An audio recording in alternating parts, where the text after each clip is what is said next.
20 वर्षों का विश्वास, 10,000 से ज्यादा डॉक्टर्स, गोल नेशंस लीडिंग इंस्टीट्यूट।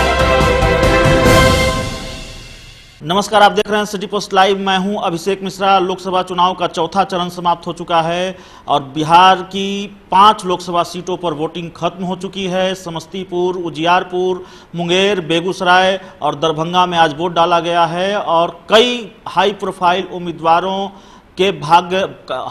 उम्मीदवारों का भाग्य ईवीएम में कैद हो चुका है और ऐसे उम्मीदवार इन सीटों पर खड़े हैं जो बिहार की राजनीति में काफ़ी रसूख रखते हैं और उनके लिए लड़ाई सिर्फ जीत हार की नहीं है। तो जाहिर है नतीजे तय करेंगे कि किसकी साख बचती है और किसकी साख नहीं बचती है। और सियासत का मामला हो तो नतीजों से पहले किसी नतीजे पर नहीं पहुंचा जाता, लेकिन नतीजों को सूंघा जाता है, नतीजों को समझने की कोशिश होती है।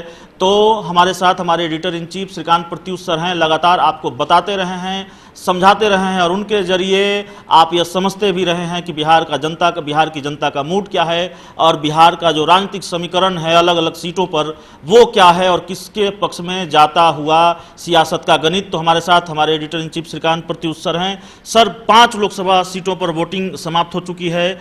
4 चरणों में बिहार की 19 सीटें निपट गई हैं। बिहार की 19 लोकसभा सीटों पर वोटिंग हो गई है। तो आज जिन 5 लोकसभा सीटों पर वोटिंग हुई है सर, वो बेहद महत्वपूर्ण है, हाई प्रोफाइल सीटें हैं। अगर बेगूसराय से शुरू करें, बेगूसराय की चर्चा पूरे देश में है, लगातार हम ये कहते रहे हैं और है भी। तो बेगूसराय का क्या है सर उसमें? देखिए, बेगूसराय में लड़ाई पहले तनवीर हसन और गिरिराज के बीच थी, लेकिन अचानक वोटिंग से एक दिन पहले ये लड़ाई हो गई कन्हैया बनाम गिरिराज सिंह। तो गिरिराज सिंह की मुश्किल बढ़ी है और कांटे की टक्कर हुई है। तो मानकर चलिए कि यहाँ अगर गिरिराज सिंह की जीत होगी भी तो बहुत कम मार्जिन से होगी। अगर पहले से कन्हैया कुमार के पक्ष में अल्पसंख्यक और यादव गुलबंद हो जाते तो गिरिराज की मुश्किल बढ़ सकती थी, लेकिन आखिरी समय में शहरी क्षेत्र के मुसलमान कन्हैया कुमार के साथ हो गए और कुछ गांव हैं, कुछ इलाके हैं जहां के यादव भी कन्हैया के साथ में खड़े हो गए, उनके पक्ष में वोटिंग कर दिया। उस वजह से कन्हैया लड़ाई में आ गए, पहले लड़ाई में नहीं थे। दरअसल हुआ कि तनवीर हसन बड़े नेता हैं और साख वाले नेता हैं आरजेडी के, लेकिन उनका चुनाव प्रचार बहुत फीका रहा, यानी मीडिया में भी नहीं रहे और कहीं दिखे भी नहीं। वो चुपचाप घूमते रहे और अपना काम करते रहे। लेकिन कन्हैया कुमार इतने हाई प्रोफाइल कैंडिडेट हैं कि देश दुनिया की नज़र थी, मीडिया की नज़र थी, हर जगह मीडिया में आ रहे थे। देश दुनिया के कलाकार और समाज सेवी, सोशल एक्टिविस्ट उनके लिए प्रचार कर रहे थे। तो उनका बहुत ही हाई प्रोफाइल चुनाव प्रचार था। और बाद में लगा आखिरी समय में वोटिंग के पहले अल्पसंख्यकों को, खासतौर पर शहरी इलाकों के, कि कन्हैया कुमार ही गिरिराज को हरा सकता है, तो पलट गए। तो 70% अल्पसंख्यकों का वोट कन्हैया कुमार को मिल गया है शहरी क्षेत्र का। और खगड़िया बरौन ये है आपका, जहाँ से शिव नारायण यादव बलिया क्षेत्र है, शिव नारायण यादव आरजेडी के कदावर नेता हैं, उस क्षेत्र में तनवीर हसन को खूब वोट मिला है। यादव मुसलमानों ने जमकर वोट दिया है। लेकिन कई ऐसे इलाके हैं जहां पर कन्हैया को लीड मिल रही है। बखरी, तेघड़ा में कन्हैया आगे हैं, मटिहानी बेगूसराय में, यानी बेगूसराय के बहुत सारे इलाकों में कन्हैया तो हार जीत तो बहुत कम मार्जिन से होगी, ये तो तय है। क्योंकि कन्हैया कुमार ने दूसरे नंबर तो पा ही लिया है और हो सकता है कि कोई भी जीत जाए। तो ये कहना बड़ा मुश्किल हो कौन जीतेगा कौन हारेगा। लेकिन कन्हैया कुमार ने अगर बहुत ज़्यादा गोलबंद कर लिया होगा अपने पक्ष में अल्पसंख्यकों को और यादवों का भी काफ़ी वोट काट लिया होगा तो लड़ाई मुश्किल हो जाएगी। लेकिन अभी तक जो खबर आ रही है कि अल्पसंख्यक 60-70% शहरी क्षेत्र के कन्हैया के पक्ष में वोट किए हैं और कई यादवों का गढ़ है, कई गाँव, वहाँ भी कन्हैया के पक्ष में वोटिंग हुआ है। लेकिन बलिया ने कन्हैया का कैलकुलेशन बिगाड़ दिया है, क्योंकि बलिया में नहीं हुआ और कुछ यादव कन्फ्यूज हो गए और कुछ अल्पसंख्यक भी। अदरवाइज कन्हैया की जीत तय थी। तो अब जीत हार जिसकी भी हो बहुत कम मार्जिन से होगी। सर, बेगूसराय में तो मुकाबला त्रिकोणीय था। मुंगेर सीट की बात करते हैं। मुंगेर सीट पर भी वोटिंग हुई है आज और मुंगेर सीट की भी चर्चा लंबे वक्त तक रही है और खासी चर्चा में रही है। मुंगेर में भी मुकाबला 2 कह सकते हैं कद्दावर लोगों के बीच में है। अनंत सिंह की पत्नी नीलम देवी कांग्रेस के टिकट पर चुनाव लड़ रही हैं। अनंत सिंह दावा करते रहे कि जमानत जब्त करा देंगे। दूसरी तरफ कद्दावर मंत्री सरकार के नीतीश कुमार के बेहद करीबी और जेडीयू के कद्दावर नेता ललन सिंह मैदान में हैं। तो वहाँ के मुकाबले को किस तरीके से देखते हैं सर? देखिए, जो मुंगेर लोकसभा क्षेत्र है उसमें बाढ़ और मोकामा बढ़िया क्षेत्र है, इलाका जहाँ पर भूमिहार बहुत डिसाइडिंग फैक्टर हैं। तो वहाँ पर जो खबर आ रही है कि मोकामा में, बढ़ैया में ललन सिंह को ज़्यादा वोट मिला है, मोकामा में अनंत सिंह को ज़्यादा वोट मिला है, जमालपुर में अनंत सिंह को ज़्यादा वोट मिल गया है भूमिहार समाज का। तो जो मोकामा बाढ़ में जिसको ज़्यादा वोट मिलता है वही चुनाव जीतता है। तो ये कह पाना बड़ा मुश्किल है कि कितना फीसद भूमिहारों ने अनंत सिंह के पक्ष में वोट किया, लेकिन किया है, ये तय है। यानी पूरी तरह से भूमिहार समाज एनडीए के पक्ष में गोलबंद नहीं हो पाया जैसा कि पहले होता रहा है। इस बार अनंत सिंह के पक्ष में भी वोट गए हैं और माना जा रहा है कि 30% भूमिहार समाज का वोट अनंत सिंह के खाते में गया है।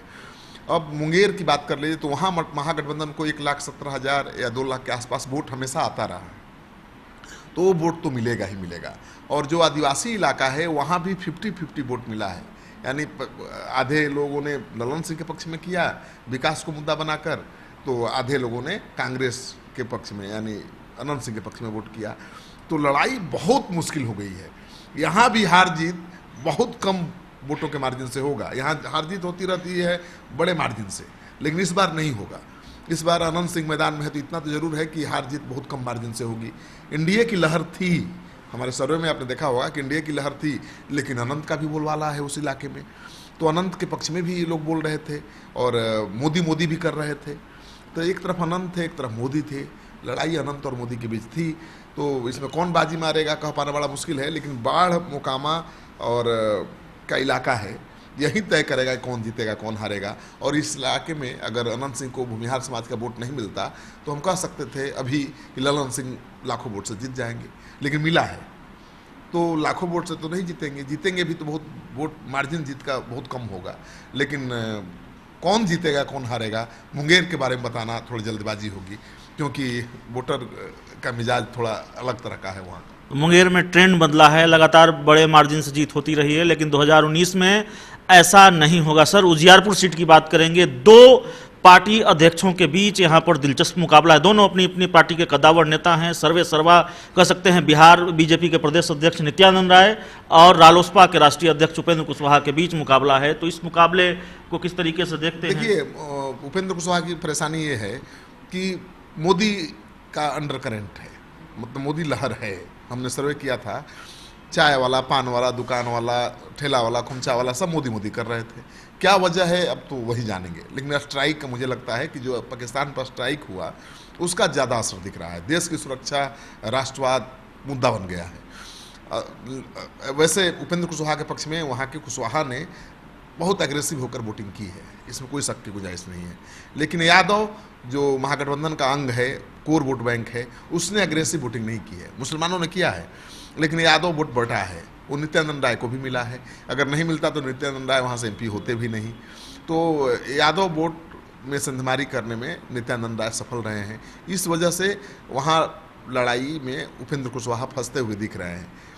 जीत हार बहुत कम मार्जिन से होगी, लेकिन उपेंद्र कुशवाहा वहाँ पिछड़ते दिख रहे हैं और नित्यानंद राय आगे दिख रहे हैं। तो बहुत कम वोटों से जीत हार जिसकी भी होगी। तो लालू का एमवाई समीकरण उजियारपुर में छिटका है और इस बिखराव ने उपेंद्र कुशवाहा की राह मुश्किल कर दिया। सर, दरभंगा सीट पर आरजेडी के कद्दावर नेता अब्दुल बारी सिद्दीकी की राजनीतिक साख दाव पर है। इसको किस तरीके से देखते हैं? और वहाँ का सर्वे भी किया है आपने, वहाँ का पहले भी मूड मिजाज जाना है और अब आपकी जो राजनीतिक समझ है, वहाँ का जो जातीय समीकरण है वो एनडीए के अनुकूल है।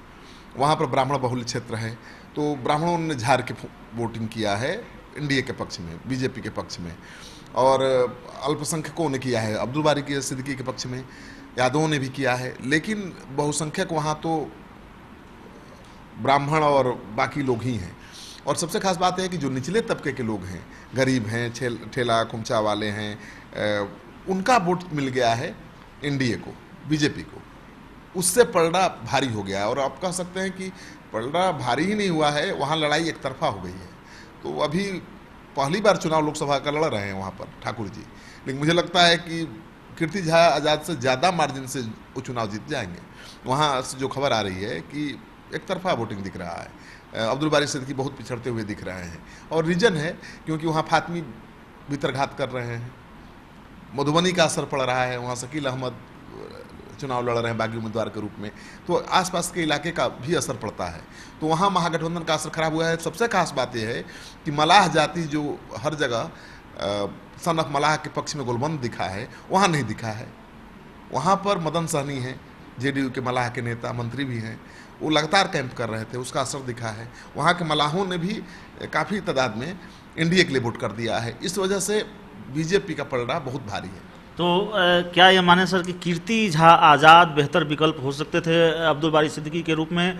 और अगर आरजे महागठबंधन में कांग्रेस को यह सीट जाती और कांग्रेस ने कीर्ति झा आज़ाद को धनबाद शिफ्ट नहीं किया होता, झारखंड शिफ्ट नहीं किया होता, तो वो बेहतर विकल्प हो सकते थे? मुश्किल बढ़ जाती बीजेपी की, क्योंकि कीर्ति झा आज़ाद का अपना प्रभाव है और कीर्ति झा आज़ाद को दरभंगा के लोग प्यार करते हैं। कम से कम ईमानदार तो हैं, वो काम भले बहुत ही किया हो लेकिन ईमानदार नेता हैं, छवि ईमानदार नेता की है। उनका पारिवारिक पृष्ठभूमि भी राजनीतिक रहा है, उनके पिता बिहार के मुख्यमंत्री रहे हैं। तो अगर वो लड़ते कांग्रेस के टिकट पर वहाँ से चुनाव, तो बीजेपी की मुश्किल बढ़ जाती। लेकिन उनके हट जाने से, उनके धनबाद शिफ्ट हो जाने से बीजेपी के लिए बहुत आसान लड़ाई हो गई है। सर, एक आखिरी सीट है जहां आज वोटिंग हुई है, समस्तीपुर। रामविलास पासवान के छोटे भाई हैं रामचंद्र पासवान, 2014 में कम अंतर से चुनाव जीते थे, मोदी लहर में भी, और इस बार फिर लोजपा ने उनको वहां से टिकट दिया है, उम्मीदवार बनाया है। तो वहां क्या 2014 की जीत वो दोहरा पाएंगे, नहीं दोहरा पाएंगे? क्या समीकरण है सर वहां का? देखिए, वहां पर भी जो हमने सर्वे किया था उसमें रामचंद्र आगे दिख रहे थे, कोई शक की गुंजाइश नहीं है। लेकिन शहरी इलाकों में, जो शहरी इलाके हैं, वहाँ पर बीजेपी रामचंद्र पासवान को कोई प्यार नहीं करता। चुनाव जीतने के बाद वो कभी जाते नहीं हैं, केवल नॉमिनेशन भरने ही जाते हैं, चुनाव लड़ के फिर दिल्ली चले जाते हैं। तो उनसे बहुत नाराज थे लोग, उनको कई बार खदेड़ा भी लोगों ने। चुनाव प्रचार करना मुश्किल हो गया, घूमना मुश्किल हो गया था। तो अपने बल पर रामचंद्र पासवान तो नहीं जीतते, लेकिन मोदी का अंडर करंट दिखा सर्वे के दौरान, और उसका फायदा भी उनको काफ़ी मिला है, नहीं तो लाखों वोट से हार जाते। लेकिन उनकी मुश्किल कहाँ पैदा हो गई है कि जूट मिल है मुक्तापुर में 2 साल से जूट मिल बंद है, और इस मिल को चालू कराने को लेकर काफ़ी दिनों से राजनीति हो रही है। उस इलाके में 8 मतदान केंद्र हैं जहां पर लगभग 10,000 वोटर हैं। उन्होंने जूट मिल चालू नहीं कराने को मुद्दा बनाकर पूरा पोल बॉयकॉट कर दिया।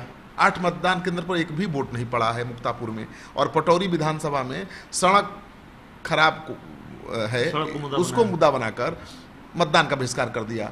ये 9 मतदान केंद्रों पर जो मतदान का बहिष्कार हुआ है, पूरा रामचंद्र पासवान का वोट है। तो उनकी जीत हार ही 10,000 से होती है, और वैसे में 10,000 वोट इनका पड़ा ही नहीं, तो लड़ाई मुश्किल हो गई है। और वहाँ मुझे लगता है कि वो पिछड़ते दिख रहे हैं।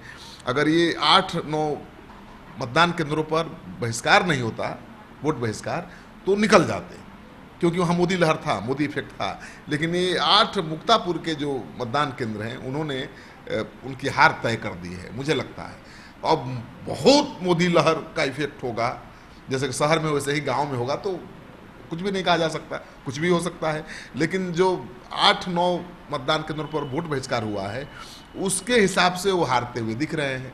हार का मार्जिन भी वैसे ही होगा, जैसे 10,000 से जीते थे तो हारेंगे तो 10,000 से हारेंगे, या नहीं तो जीतेंगे तो बहुत वोटों से जीतेंगे, क्योंकि मोदी इफेक्ट शहर में बहुत था। एक बाजार में हमने किया था सर्वे, 500 लोग थे, दुकानदार और खरीदार। 500 में एक भी आदमी महागठबंधन के पक्ष में नहीं बोला। वहाँ तो हर जाति बिरादरी के लोग थे, तो मोदी लड़ाई में थे, वहाँ सिद्ध है। रामचंद्र पासवान कहीं नहीं थे। तो अगर वो इफेक्ट हर जगह हो, तब तो कुछ भी नहीं कहा जा सकता है। लेकिन वैसे अगर देखिए तो चुनाव जीतते हुए नहीं दिख रहा है। सर, आखिरी सवाल आपसे, 5 लोकसभा सीटों पर वोटिंग हुई है, 5 में से कितने नंबर महागठबंधन को, कितने नंबर एनडीए को? ये बड़ा मुश्किल है, क्योंकि मुंगेर सीट अभी फंसी हुई है। कौन जीतेगा कौन हारेगा कह पाना बड़ा मुश्किल है। तो 50-50 का चांस है वहाँ।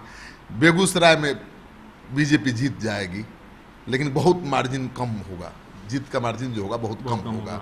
समस्तीपुर में हार सकती है एनडीए, यानी वहाँ रामचंद्र पासवान हार सकते हैं, अशोक राम जीत सकते हैं जो कांग्रेस के प्रत्याशी हैं। उसी तरह से दरभंगा में बीजेपी जीत रही है, तो जहाँ जीत रही है श्योर गारंटी के साथ कह सकते हो दरभंगा सीट है। बाकी हर जगहों पर तो पेच फंसा हुआ है। तो मुझे लगता है कि जिस तरह से मोकामा में, मुंगेर में 50-50 का चांस है जीतने का, हारने का, वैसे ही इन 5 सीटों में से 2 सीटों पर महागठबंधन की जीत का थोड़ा बहुत चांस है। बाकी जगहों पर तो हार तय है। तो 5 में से 3 संभावित नंबर एनडीए को और 2 नंबर महागठबंधन को।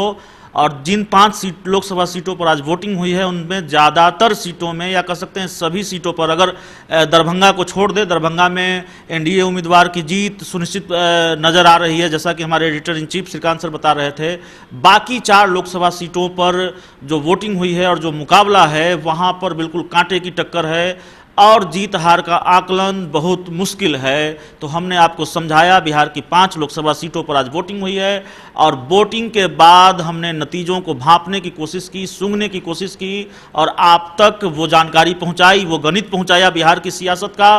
तो इस खबर में इतना ही। अगर आपको हमारी खबर अच्छी लगे तो इसे अपने दोस्तों के साथ शेयर करें, हमारे यूट्यूब चैनल को सब्सक्राइब करें, बेल आइकन जरूर दबा दें ताकि हमारी खबरें सबसे पहले आप तक पहुंचे। प्यार, समर्थन और सहयोग के लिए बहुत बहुत धन्यवाद।